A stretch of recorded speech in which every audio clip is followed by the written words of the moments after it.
Hello everyone. మా పాపతో first birthday నుంచి మనీని సేవ్ చేయడం స్టార్ట్ చేశామన్నమాట. డైలీ చేపిస్తాను. ఒక్కొక్కసారి నోట్స్ ఇస్తాను, ఒక్కొక్కసారి కాయిన్స్ ఇస్తాను. కాయిన్స్ ఇచ్చినప్పుడు మనం చాలా జాగ్రత్తగా ఉండాలి పిల్లలతో.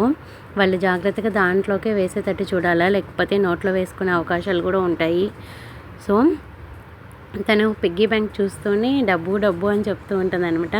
డబ్బులు ఇవ్వండి వేస్తాను అని అడుగుతూనే ఉంటుంది. కాయిన్స్ అయితే ఇంకా ఎక్కువగా ఇంకా వేస్తానని తను.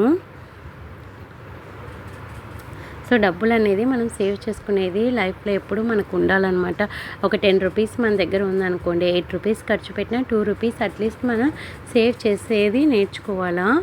డబ్బులకే కానీ మాటలు వస్తే ఒక మాట చెప్తుందంట, నన్ను జాగ్రత్తగా చూసుకోండి, నేను మిమ్మల్ని కూడా జాగ్రత్తగా చూసుకుంటాను ఫ్యూచర్లో. ఇప్పుడు మీరు నన్ను జాగ్రత్తగా చూసుకుంటే ఫ్యూచర్లో మిమ్మల్ని నేను జాగ్రత్తగా చూసుకుంటాను అంటుందంట మనీ. సో కొంచెం మనం హెల్పింగ్ చేయొచ్చు, కొంచెం మన కోసం ఖర్చు పెట్టుకోవచ్చు. సో కొంచెం అనేది మనం సేవ్ చేస్తూ ఉండాలి ఎప్పుడు అనేది. మన దగ్గర ఎంత ఉందో అంతలోనే 10 ఉంటే 10లో దాచిపెట్టుకోవాలి, 100 ఉంటే 100లో, థౌజండ్స్ ఉంటే థౌజండ్స్లో ఎంతో కొంత సేవ్ చేయడం అనేది అలవాటు అనేది చేసుకోవాలా.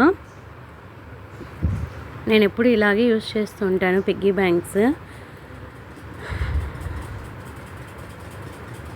సో ఈ వీడియో మీకు నచ్చినట్లయితే లైక్ అండ్ సబ్స్క్రైబ్.